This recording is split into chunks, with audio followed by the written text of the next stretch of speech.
ikinyuranyo cyo gusenyuka harimo gukomera. Ntushobora kubakisha umuryango ibyaha ngo uzagire ngo haraho uzagera, ntabwo bizemera.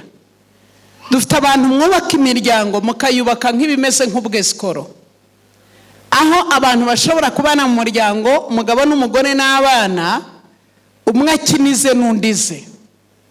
Dufite akantu gato kaduhuza ka komunikasiyo y'itelefone, ushobora kubona umuntu agambirira akanabikora akabesha uwo bashakanye. Ndavuga urugero ruto cyane, se muri iki gihe abantu barababaye, ko mutanyikiriza barababaye, abantu bafite ibibazo bitandukanye, umwanzi yagiye atugabaho ibitero binyuranye. Igisubizo cy'ibyo bibazo, igisubizo kirambye, nasenge. Hari unezerewe nagenza ate? Naririmbe. Mu gihe itsinda rya mbere ribabaye, dufite irindi tsinda rinezerewe, ariko abo bantu muri byo bikabitandukanye baraza gukoramo ibintu bitandukanye. Niba muri mwe hari ubabaye, nasenge. Kimwe mu bintu bisubiza ibibazo byananiranye, ndashima Imana ko ari ugusenga. Imana nsenga ibakundishe gusenga. Hagaze imbere yanyu rero mbabwira ko nta mpamvu n'imwe dufite isenya umuryango, kuko niyo haba harajemo amakuba ntabwo igisubizo cyihutirwa ari ugusenya umuryango, kuko dufite amasezerano menshi. Dufite n'ingero z'abantu bagiye bagira amakuba nk'ayo ufite, ariko bakwihangana bakazatsinda. Dufite amasezerano menshi, nubwo ntafite umwanya ngo nyabahe, kuko tugiye gukoresha igihe gito kugira ngo nongere kubabona nyuma ya saa sita, nkomeze mbaganirize dufatanya urunana rwo gusenga. Iyo wubakishije umuryango wawe umubabaro, uzahora ubona ibintu byose ari umwaka. Ariko nunyemerera ugafata be y'uwo murongo, ufite umutima unezerewe ahora mu birori mu izina rya Yesu. Mbasabiye umugisha, muragahora mu birori. Kwiringira TV, ubutumwa bwiza kuri benshi, gukizwa kwa benshi. Matayo 24 umurongo wa 14. Tugeze mu gika cya kabiri. Nyihanganire, Imana iramfasha ndakoresha umwanya muto. Igika cya kabiri dukwiriye gufatira umwanya nacyo tugasengera ni imiryango yacu. Mu mfatiro ziriho zisenywa, Satani yashizemo imbaraga cyane, ariho arasenya imiryango mu gihe gisa nk'iki.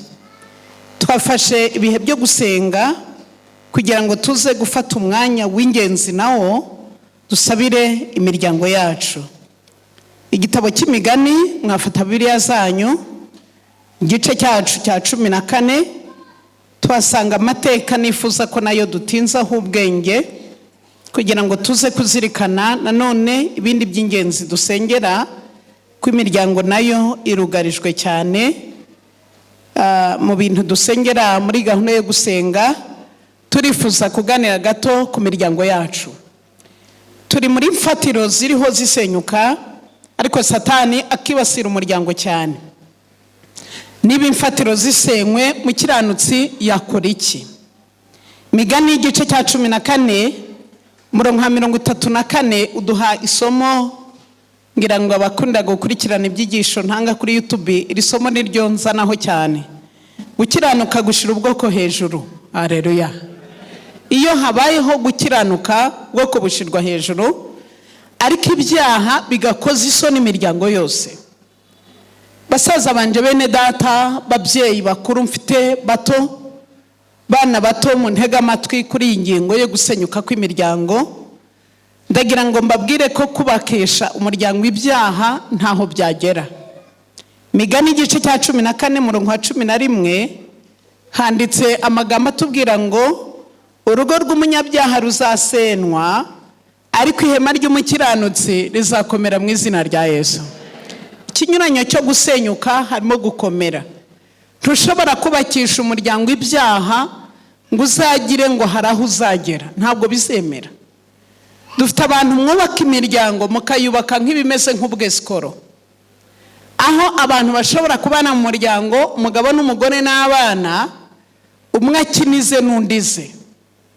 Dufite akantu gato kaduhuza ka komunikasiyo y'itelefone, ushobora kubona umuntu agambirira akanabikora akabesha uwo bashakanye. Ndavuga urugero ruto cyane ko umuntu ashobora kuguhamagara ngo urihe ati ndi Rusizi kandi ari i Kigali. Nabyo biriho?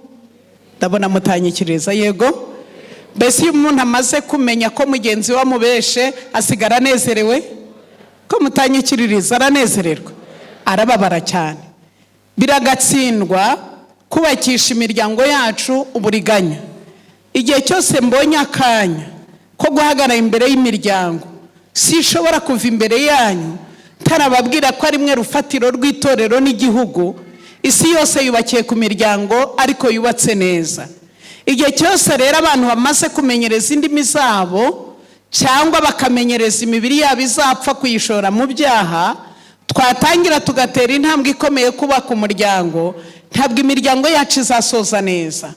Muzabona ko muri iki gihe cyacu twamaze kugera mu gika cyo gusenyuka kw'imiryango ku buryo bisa nkaho abantu babifata nko gukina. Ndagira ngo nongere mbabwire inshuti zanjye, niba hari ikintu usenya ariko ukaba udukoreye amahano manini, ni ugusenya umuryango. Ndagira ngo ngutangarize ko kuba umuryango wawe uriho ntabwo ari inyungu zawe gusa, twese tugufiteho inyungu. Iyo umuryango usenyutse, umugore n'umugabo bagatandukana, abahazaharira cyane n'abana. Igitabo cyitwa Amahame y'ibyo twizera, tugiramo ihame rivuga icyigisho cy'umuryango, cyerekana ko umugabo n'umugore mbere yuko mufata icyemezo cyo gutandukana, mukwiriye kubanza gushira bwa mbere inyungu z'abana. Kuko mwebwe mwagiye inama muri abana bo babonye baraho, nta ruhari babigizemo ngo bavukiraho. Kubafata mukabajugunya ku nyungu zanyu, ndagira ngo babwire ko mukoze amahano atabaho, aricyo gituma Imana mu bushobozi bwayo ikora igishoboka cyose ikamanuka ngo nibura umuryango ugiye gutandukana, Imana iharengere, hagira ikintu nibura kiba kigitangaza ngo umuryango we gusenyuka. Ndabaha ubuhamya bubiri buto cyane ko Imana yita ku muryango kurenza uko twigeze tubitekereza. Umunsi umwe nari ndi kubwiriza hano muri Kigali, si byiza ko mbabwira ngo nihe, ari mu gitondo sose amateraniro, nifuza gusura umuryango nacumbitsemo. Ntabwo nta kindi kintu cyari kinjanye, nuko nabwirijwe na Mwuka w'Imana. Ndabyibuka ngezeyo kuko urumva na ahantu nari narabaye, nahise nisanzura ngera muri salo. Ariko urabona ingano y'imyaka mfite nubwo itaba myinshi cyane, sina mike, narahageze mbona uwo muryango ntabwo bameze neza uko mbazi. Ariko mwese abazi umuryango kubaka, muziki iyo dufitanye amakimbirane kagiruza, hari ukuntu abantu bazi kwijijisha. Nanga ko mutanyumvise. Hari ukuntu umuntu abigira ukuntu, ariko uzi kureba burya arabimenye. Nanjye ntabwo nzi impamvu yanjyanye uretse y'Imana. Mpageze rero mbona sinzi uko bameze. Noneho icyatumye barebana cyane bakikanga, batekereje kumwe muri abo bantu hari umpamagaye. Nta muntu wari umpamagaye. Nuko mpita nishara muri salo, ariko nababwiye ko mudateka ngo ndye. Ndabyibuka nicyo nababwiye. Ntarishara mpita ngana mu cyumba aho naryamaga, nsanga icyumba kirasasuye ntago gishashe. Tiko icyumba cyanje kidashashe, bakarebana. Naho nasanze bamaze gufata icyemezo nimugoroba hashize cyo gutandukana, bapfuye ko babuze urubyaro. Bajya inama rero ko bakwiriye gutandukana, umwe akazashakira ahandi undi agashakira ahandi. Je Florida nza ndi igisubizo cyo kuri uwo muryango, kuko bageze aho bararebana, batangira gukekana ko hari untumiye. Nta wari untumiye, ni Imana yari injyanyeyo gusa. Tuza gukorana ikiganiro, baza kumbwira ukuri ko ikibazo gihari. Ndashima Imana ko nongeye kubafasha, turongera turaganira, turasenga, ubu tuvugana bafite abana 3. Kandi uwo muryango uracyahari. Mpagaze imbere yanyu rero mbabwira ko nta mpamvu n'imwe dufite isenya umuryango, kuko niyo haba harajemo amakuba ntabwo igisubizo cyihutirwa ari gusenya umuryango. Kuko dufite amasezerano menshi, dufite n'ingero z'abantu bagiye bagira amakuba nk'ayo ufite, ariko bakwihangana bakazatsinda. Dufite amasezerano menshi, nubwo ntafite umwanya ngo nyabahe, kuko tugiye gukoresha igihe gito kugira ngo nongere kubabona nyuma ya saa sita, nkomeze mbaganirize dufatanya urunana rwo gusenga. Waba ubizi kandi waba utabizi, nawe iwawe harugarijwe. Igihe cyose iyo ntanga inama ku miryango, abantu nyirarikira cyane kuza muri aya materaniro ni abubatse batigeze bagirana amakimbirane mu muryango. Mwebwe ni mwe mbashaka cyane kugira ngo murinde ayo mahoro, kuko ayo mahoro yanyu nabura hakazamo agatotsi, kuzayubaka bizabagora. Ni mwe rero mukwiriye kuntega amatwi kurenza abagiranye amakimbirane. N'iki mvuga nanone, mu gitabo kiriya dusoma tugiye gutura, batanzemo igitekerezo cy'umuryango w'umugore n'umugabo bari bamashe gutandukana, kugira ngo wumve ko Imana ikunda umuryango ku rwego ntabona uko mbabwira, kandi Imana mbwiririza ikaba ifite ababwiriza barenze aba Florida n'abandi. Imana yemera ko umubyeyi wo muri urwo rugo arwara iryinyo. Ibyo ngiye kuvuga mwarabisomye, ni ukubibibutsa kuko twabyigiye hamwe ahantu hatandukanye. Iryinyo arirwaye aja kwa muganga. Kwa muganga muzi abaganga baraha, muzi kwigera kwa muganga wowe wabigize intambara urembye ukabona bo ntibanakwitayeho ndabona mutabishyikira rwose, ubona bo ntaragenda akaja mu cyumba akazana akantu agasubirayo, wowe kumva bakuvura speed, naho bo bafite indwara ngo bita ku muntu byihuse, niyo yakureka ngo bakazagufasha nejo. Ngira ngo bakoranye ikiganiro n'abaganga mwarabyumvise. Nuko rero ari gutondeka kwa kundi batinda bakora utuntu twabo, akurikirana ngo indirimbo yari kuri radio ya telefone, mwarabyumvise. Indirimbo imutera kugira umutima mwiza, umujinya yaragiye afite ugenda ugabanuka.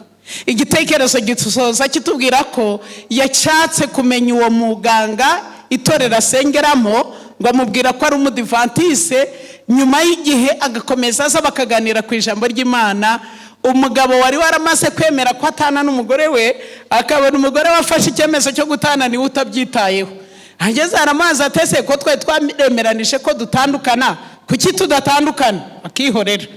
None umugabo yifuza kumukurikirana ngo amenye hajya, asanga biga ijambo ry'Imana. Ndashima Imana uwo muryango n'uyu munsi uracyahari. Imana ifite uburyo bwose bushoboka kugira ngo imiryango yacu ye gutana. Ntagira ngo rero ngarukira aha kubw'uyu mwanya muto mfite, ariko ntabura kubasomera Imigani 15 umurongo wa 15. Mu izina rya Yesu mbasabiye umugisha mu miryango mwubatse. Handitseho amagambo akurikira: ko iminsi y'umunyamabaro yose ahora ari mibi. Iyo wubakishije umuryango wawe umubabaro, uzahora ubona ibintu byose ari umwaka. Ariko nunyemerera ugafata B y'uwo murongo, ufite umutima unezerewe ahora mu birori mu izina rya Yesu. Mbasabiye umugisha, muragahora mu birori. Kada muragahora mu birori inshuti yanjye. Iyo umaze guhora mu birori n'icyo ubona, ntabwo wongera kubigira intambara. Zaburi ya 30 iduha isezerano nkunda cyane. Iratubwira ngo kurira kwararira umuntu nijoro, vuga ibikurikiyeho, ariko mu gitondo impundu zizavuga. Imana izabavugiriza impundu iwanyu mu izina rya Yesu. Reka ndarike Mama Edith uze kudusengera ku kibazo cy'imiryango dufite, ariko nanjye ndabasoma amagambo ari ku ipaje ya 37 mu gitabo cyitwa Kubaho nka Enoki. Hari paje nifuza gusoma mbere y'uko umuvandimwe wacu asenga. Tugomba gusenga cyane kandi tugasenga twizeye. Ntitugomba gusenga ngo maze duhite twigendera nkaho dushidikanya ko iyo tuzasubizwa. Imana ntizadukina ku mubyimba. Ndashima Imana ko dufite Imana itadukina ku mubyimba. Ibintu bisenya imiryango harimo kutumvikana. Ibintu bisenya imiryango hariho ibibazo biza bitungurana. Ibintu bisenya imiryango harimo kubika ibyaha kumwe mu bagize umuryango. Ibintu bisenya umuryango harimo kutagirirana icyizere. Mureke mbaho ubuhamya gato cyane. Iyo mubona Florida mpaguruka nkava Inyabihu nza kubwiriza, umutware ndamubwira ngo ngiye kubwiriza ku Kabeza. Munyemere mbabazi, ku Kabeza arahazi niko muri gutekereza? Musubize numve, arahazi? Ntabwo ahazi. None ikibazo mbabaza nahageze? Ubwo aho yaraye ndahazi? Ko mutanyikirije kandi ngeze ku gikomeye. Mbese ndahazi aho yaraye? Niki gituma abagize umuryango telefone igiye kuzasenya imiryango myinshi, kugeza igihe umuntu agera mu rugo niba ari umugabo, umwanya arambitse telefone hasi, madamu yahise afata telefone agiye kureba abamuhamagaye n'abo yitabye, message bamwandikiye. Ko mutanyikirije ibyo mvuze nabyo bizaza? Ko ko mutanyikiririza nabyo bizaza. Mbese telefone ishobora gusenya umuryango. Ikibazo gikomeye mwamenye mwize gake ni iki? Niba ufite amatsiko yo kumenya abakobwa bamuhamagaye n'abo yahamagaye, ubindyarya zamaze guhindura amateka akurikira. Niba ushaka kumenya handitse ba Fiyete, nawe hose yahanditse ba Fosite. Ngiyi si ibayeho mu kubakira imiryango ku manyanga. Ndagira ngo rero niba ushaka gusenya umuryango wawe ukomeze ushiremo amanyanga, ariko niba wifuza ko amateka y'umuryango wawe ahinduka, Yesu aguhindure mu izina rya Yesu. Amakuba n'ibyago ntibikwiriye kudutanya n'imiryango yacu. Uyu munsi twarira, ariko ndashima Imana ejo tuzaseka mu izina rya Yesu. Reka muvandimwe adusabirira imiryango, haba abana mwiteguye kubaka, haba bayubatse, haba bafite amakimbirane, haba bafite ibibazo. Yesu arahari, ni igisubizo cya byose. Imana ibahe kumwizera mu izina rya Yesu. Turagushimye data mwiza, turaguhimbaje kuri aya manywa. Tunejejwe nuko uri Imana yacu tukaba abana. Turitwa abana kuko watanze Yesu Kristo akaducungura, tukitirirwa izina rye. Kandi turagushima yuko waciye inzira kugira ngo ubutumwa butugereho. Turagushimira ijambo ryawe rimaze guca mu matwi yacu, kandi nta kabuza riziye igihe. Imiryango yacu muri iki gihe iremerejwe na byinshi. Umwanzi Satani yayigabyeho ibitero binyuranye. Ntabwo yifuza ko imiryango ibana neza. Agerageza uko ashoboye kose akabiba amacakubiri. Ariko ndakwinginze ngo uzibe ibyuho byose anyuramo, maze uduhe kumva no kumvira. Uduhe kuba inshuti yawe, utubere umujyanama mukuru, kugira ngo iyi miryango yubakire kuri wowe. Tutagufite ntacyo twakwishoboza. Turi abanyantege nkeya. Muri za ntege nkeya zacu, umwanzi akatwungura ubwenge bw'abanyabyaha, tugaca mu nzira idakwiye kunyurwa, kugira ngo tubashe kubaka, ariko twubakiye ku musenyi. Mwami ndakwinginze ngo uduhe ubwenge mvajuru butubashisha kubakira kuri wowe, kugira ngo ingo zubatse zaba iz'abari aha ngaha n'iz'igihugu cyose ndetse no hirya no hino zirindwe nawe kandi zikomezwe nawe. Dusabiye ababyeyi by'umwihariko, abagabo n'abagore, ngo bahe guhagarara nk'uko bikwiye mu nshingano zabo. Ubarinde guca impande zose. Ubahe gukora ibikwiye kugira ngo n'abana babarebereho. Dusabiye kandi n'abana bacu kugira ngo ubiyereke, kuko kenshi abana nabo bashobora kubera ikibazo ababyeyi. Bashobora kubarera neza, ariko bamara gukura bakigomeka.